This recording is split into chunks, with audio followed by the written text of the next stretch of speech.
Oh, hey guys. Hello. Sorry, need to get my teacher fuel in. It's coffee.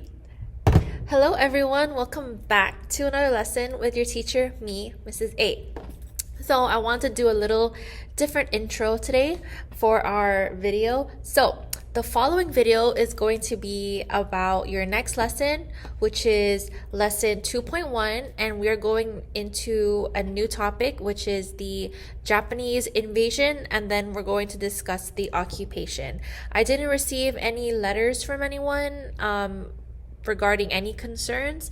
So, with that being said, let's get into the video. Next lesson, we are going to be discussing the Japanese invasion of Guam. So the very beginning and how it all started. So just to confirm, this is third quarter, standard 2, and this is lesson 2.1 with me, your teacher, Mrs. A.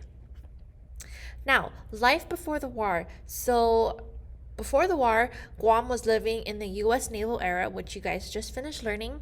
So the life of the modern and Americanized Chamorros was very different from that of ancient Guam and Spanish Guam.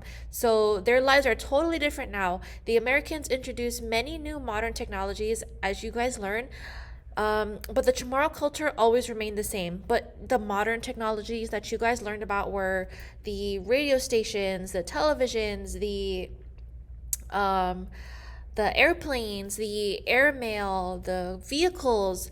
They no longer had to rely on the land completely or the sea for their food because the Americans they brought in stores and their non-perishable canned food items like Vienna sausage and spam. So that was also very different. But as I was saying, the Chamorro culture always remained the same. So the people went to church because of the Spanish. They are now very Catholic. They lived in neat wooden houses. They owned ranches. They owned factories. And the Chamorros made their own soap and coconut oil out of the coconut tree. They celebrated Easter. They had weddings. They cooked over stoves, no longer over a fire. They participated in cockfighting, it's part of our tradition. They used Mexican currency because of the Spanish. They also um, colonized Mexico for a little bit. And then, so life was completely different, but it was peaceful. But as life went on for the Chamorros on Guam, something was brewing in other parts of the world. So, starving for power. Now, we're going to be focusing on Japan here because this is, of course, the Japanese invasion of the island. So, Japan wasn't always the great country that it is today. So, some of you might have been to Japan or have heard of Japan or have known a lot about Japan. It wasn't the country that it was today. Japan was just a small island country that had very little resources. I apologize for that. So the Japanese leaders, they wanted to become world leaders, not just leaders of their country. They wanted to control the world. This was their mindset. And they starved for power. But the only way to become world leaders was to conquer other countries. In order to lead the world, you'd have to take over the world. So in the end, that's exactly what they did. So in these photos, here Japan invaded other countries. Then they thought that they were some powerful entity that they could just take over the world, and that's what they did. Japan invaded China in 1937, but that wasn't enough for the Japanese leaders because they wanted to dominate and take over all of Southeast Asia. It wasn't just China. They wanted to conquer they wanted to conquer all Asian countries. But they needed more power to fulfill this because they couldn't do it alone because like I said, they were a very small country. So what they did was they joined an alliance with Germany and Italy. Now, at this time, the leader or dictator, well, the same thing, of Germany currently was Adolf Hitler. So, yes, Japan formed an alliance with the Nazis. And you can see it in this picture here. This is a real picture taken of the Japanese leaders and the Germany and Italy leaders of course, forming that alliance. Then you see here again the Japanese and the Germans and Italians, and then here you have Adolf Hitler. Now, I didn't even do anything. So, the United States was all about remaining neutral, just staying out of trouble and staying out of conflict with the other countries after World War One. Now, World War One doesn't really relate to Guam, so I'm not going to focus on that. But just for your information, the United States just wanted to stay away from any conflict because they were heavily involved in World War One. And the United States didn't want to get involved with Germany, Japan, and Italy, or any of the other rival countries either. But Japan, being paranoid, the leaders of themselves were so worried that the United States would get in the way of them becoming world leaders. So Japan attacked. Japan bombed the United States Navy in Hawaii on December 7, 1941. And if you guys never heard of it, this is also known as the attack on Pearl Harbor. The Japanese thought this would destroy the United States, the United States' presence in the Pacific, but they couldn't be any more wrong, because that just pushed the United States to join the Allies. And the Allies were a group of countries that included Great Britain, Russia, and France. And this group, the Allies, their main goal was to take down Germany, Japan, and Italy. Now, the group that Germany, Japan, and Italy were in, they were called the Axis. So the two rival groups were the Axis and the Allies. And so, war begins. Now, December 8, 1941. Because of the time difference, it was December 7 in Hawaii, but it was December 8 on Guam. Because, we are where America's Day begins. So, while Pearl Harbor was being attacked, the people of Guam were celebrating the Feast of the Immaculate Conception. Now, if you guys know what December 8 is, that's also when we celebrate Santa Maria Camelin. So it was a very, very special day, big day for a lot of the island residents. They were getting ready, the children were getting ready for their first Holy Communion. They were getting ready for the feast and the celebration in the church. But while all that was happening on their peaceful island, nearby on the island of Saipan, that's what the Japanese controlled Saipan at this time. The Japanese forces were preparing to attack the United States forces on Guam. So nearby, just a few miles away in Saipan, the Japanese were getting ready to attack Guam. So at 8 a.m. on December 8, 1941, the Japanese planes flew over the island and bombed the U.S. Marine Barracks, the Pan American Hotel, the Standard Oil Company, and the PD Navy Yard.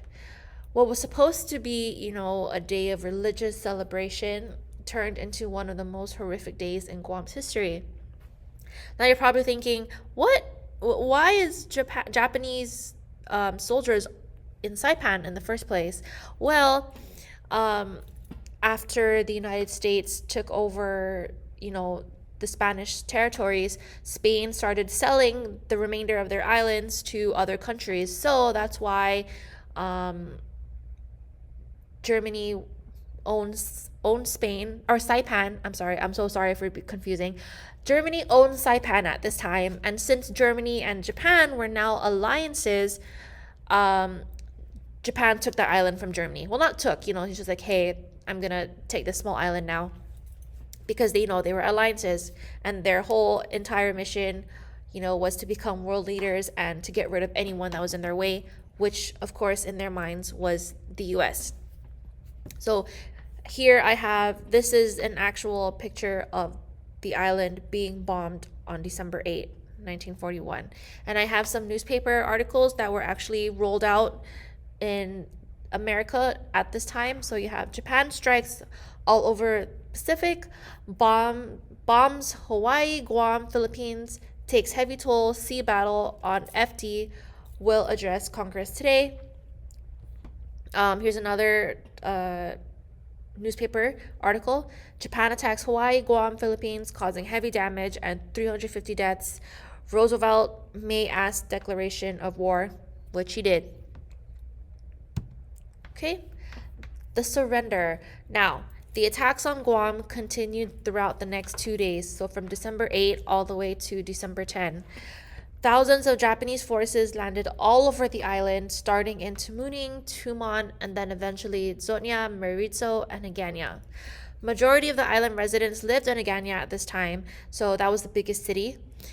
Then Japanese soldiers appeared from the jungles, running into the fleeing families. So everyone was in Aganya celebrating, and then bombs started falling in Sumai. So everyone was fleeing the cities, trying to run for safety. They're freaking out. They're gathering their loved ones. They're running home, trying to make sure everyone is safe. And here you are, you have the soldiers coming in from all directions because they were landing everywhere in other different parts of the island. And everyone the soldiers met or encountered, they were met with gunshots. So anyone that the Japanese soldiers came across, they were killed. Those who survived the gunshots, the men, the women, the children, they were bayoneted. If you don't know what that is, please look it up. Okay. The Chamorros of the Insular Guard, which was basically the Chamorro military, the U.S. Navy, they created the Insular Guard for the Chamorros who wanted to join the military, but of course they weren't allowed because they weren't U.S. citizens. So the Navy said, okay, here's your Insular Guard. We'll train you. We'll give you weapons. So the Insular Guard, the Navy, the Marines, they fought as long as they could, but they just weren't prepared or properly armed for the surprise Japanese attack. They had no idea what was happening.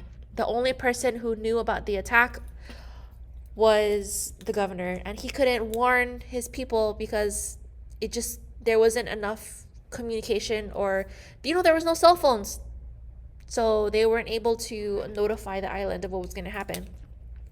So Governor George McMillan, he quickly realized the reality of the situation after fighting for 2 days straight, and many were wounded, many were killed. So he finally surrendered the island on December 10, 1941, less than an hour after the attack began. So the morning of December 10, they only fought for about an hour, and Governor George McMillan surrendered. The Japanese then began their takeover of the island. Okay, so I'm just going to stop there today because I wanted to give you the background information on how the Japanese ended up on the island in the first place, and why they invaded. So just to recap, the Japanese, they were starving for power. They wanted to become world leaders. They joined an alliance with Germany and Italy. They attacked the U.S. Navy in Hawaii because they wanted to get rid of all of the U.S. presence in the Pacific, but they made a mistake. They bombed Guam because that's where the closest U.S. forces were in the Pacific.